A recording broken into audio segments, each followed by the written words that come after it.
देव की दूसरी शादी से मुझे कोई आपत्ति नहीं, और ये शादी मैं अपनी मर्जी से करवा रही हूँ। और यहाँ पर आप जितने भी लोग खड़े हैं ना, सब कान खोल कर सुन लीजिए, या अपने कैमरा में रिकॉर्ड कर लीजिए, या मुझसे स्टैम्प पेपर पर सिग्नेचर ले लीजिए। पंडित जी, आप फेरे शुरू कीजिए। जी।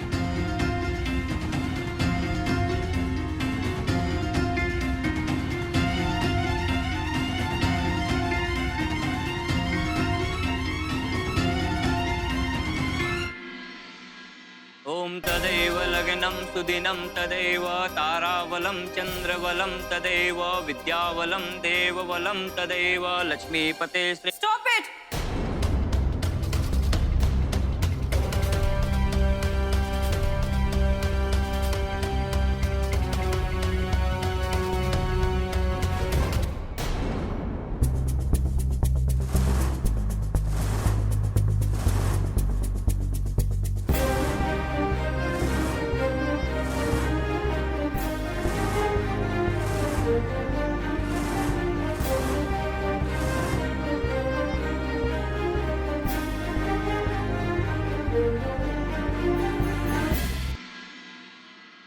देव, ये बात हम क्वींस अच्छे से जानते हैं कि तान्या कितनी इमोशनल और फैमिली ड्रिवन है।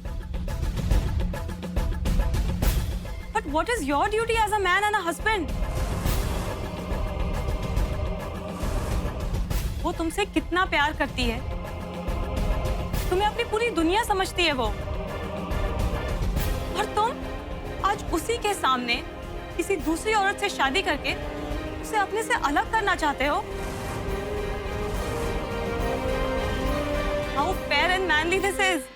जानवी, तो इसमें देव को क्यों बीच में लेकर आ रही? जो बात करनी है मुझसे कर। और जब मुझे इस शादी से कोई प्रॉब्लम नहीं है, तो तुम लोगों को क्या प्रॉब्लम है?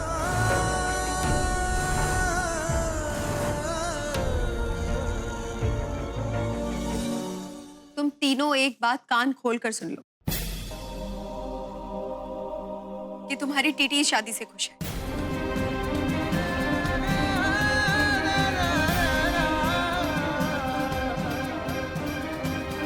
Still, TT? बस, मुझे अब कोई बहस नहीं चाहिए।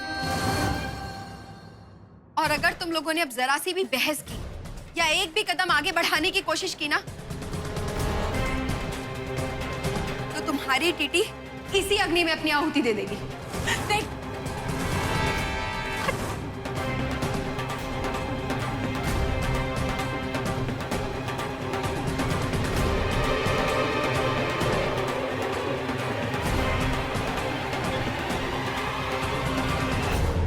आज से देव टंडन और सुमन सेंगर पति पत्नी के रूप में अपना जीवन सुखीपूर्वक व्यतीत कर सकते हैं।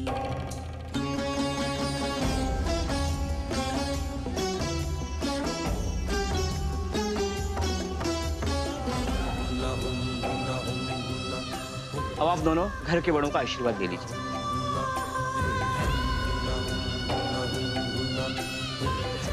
खुश रहो। जीते रहो। जीते रहो बेटा, सदा सुखी रहो।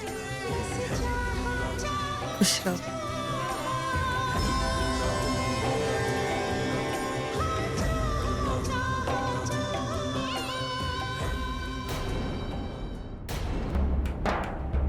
टीटी? टीटी? टीटी? टीटी? अब तू क्या करेगी टीटी? तेरा पति अपनी नई बीवी के साथ सुहाग के सेज पे चला गया। तू यहाँ पर अकेली एक उतरन की तरह रह गई।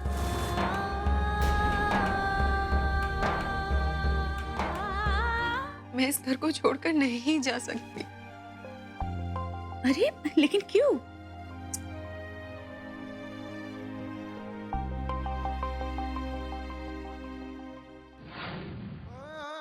देव, आपको दूसरी शादी करनी ही होगी। तान्या, तू ये कैसे कह सकती है? मैंने मम्मी जी से प्रॉमिस किया है देव, दूसरी शादी तो आपको अब करनी ही होगी। तान्या, तेरे होते हुए मेरी दूसरी शादी कैसे हो सकती है? नहीं, ये मुझसे नहीं होगा, प्लीज तान्या। देव, आप एक बार शादी के लिए हाँ तो कहो।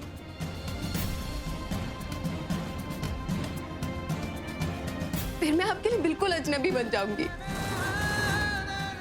ये घर, मोहल्ला, गली सब छोड़कर चली जाऊंगी जिससे आपको उलझन ना हो। मैं दिल्ली तक छोड़कर चली जाऊंगी। ये तू क्या कह रही है तान्या? मैं बिल्कुल सही कह रही हूँ देव। और अगर मम्मी जी चाहती है कि आपकी दूसरी शादी हो, उन्होंने ऐसा सोचा है तो कुछ सोच समझ कर ही सोचा होगा ना, क्योंकि माँ कभी गलत नहीं होती ना,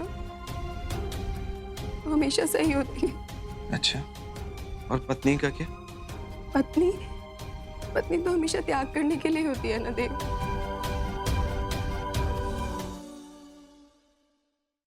और वो प्रॉमिस ये है कि तू ये घर छोड़ के नहीं जाएगी।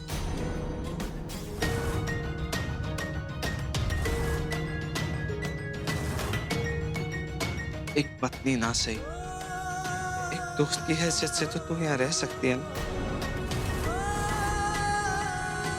तेरे मेरे प्यार की खातिर तू इस घर में रह जाना। तानी, अगर तू है तो मैं हूं, और अगर तू नहीं तो कुछ भी नहीं। तानी, अगर तू मेरे पास है ना, तो मैं सब गम, सब तकलीफ, बड़े से बड़ा दुख, दर्द सब सह लूंगा। हाँ, मैं तुझे प्यार नहीं कर पाऊंगा, तुझे छू नहीं पाऊंगा, पर कम से कम तू मेरे पास होगी ना, तो मुझे इस चीज का एहसास होगा कि मेरा रब मेरे पास है। तानी, तानी प्लीज, प्लीज, तेनू मेरे प्यार दा वास्ता, तू प्लीज अपने देव नू छड़ के ना जा। दीदी, तेरी इस सैक्रिफाइस से ना रिश्ते जरूर छूट गए होंगे, मगर तुम दोनों का प्यार ना, तुम दोनों का प्यार जीत गया। और समझ में नहीं आता है, सुमित्रा आंटी ने ना अपनी सनक में आकर एक साथ 3 जिंदगियां बर्बाद कर दी। आज से 3 लोग अपनी जिंदगी आधी अधूरी जिएंगे। सीरियसली, सुमित्रा आंटी ने एक घर जोड़ने के लिए 3 दिल तोड़े हैं, और दिल तोड़ना बहुत बुरी चीज है। देख टीटी, मैं बस इतना ही कहूंगी कि आई रिस्पेक्ट योर डिसीजन, लेकिन कभी भी 1 मिनट के लिए भी ये मत सोचना कि तू अकेली है या तेरी जिंदगी इस टंडन निवास में लिमिटेड है। हम सब हैं तेरे साथ, इंक्लूडिंग श्रेया, और अब तेरे पास 4 घर हैं। कम से कम मेरा और रखू का तो है ही। हाँ दीदी, अगर तुझे कभी भी किसी भी चीज की जरूरत हो या किसी भी चीज की कमी महसूस हो ना, तो प्रॉमिस कर तू हमारे पास आएगी, ओके? एक सूखे पेड़ की तरह अकेले बैठकर जलेगी नहीं, प्रॉमिस कर। दीदी, फरिश्तों ने हमें बनाया। तुम मुझसे चाहते क्या हो? आप क्या चाहती है? मैं कुछ नहीं चाहती पुष्कर, और वैसे भी अब मैं तुम्हारे साथ काम नहीं करती। कुछ भी तो मुझे बनाना नहीं आता है। बेसन का चीला चलेगा? हाँ जी। कभी किसी ने मेरे एम्प्लॉय पे ऐसे फिजिकल अटैक करने की कोशिश नहीं की। बोल, कौन है तेरा मास्टरमाइंड? हाँ, क्या प्लानिंग है तुम लोगों की? बता। और जब तक सच उगल ना दे तब तक ये मरना नहीं चाहिए। और जो भी मुझे ये डराने की कोशिश कर रहा है ना, उसे मेरी ताकत का अंदाजा भी नहीं है।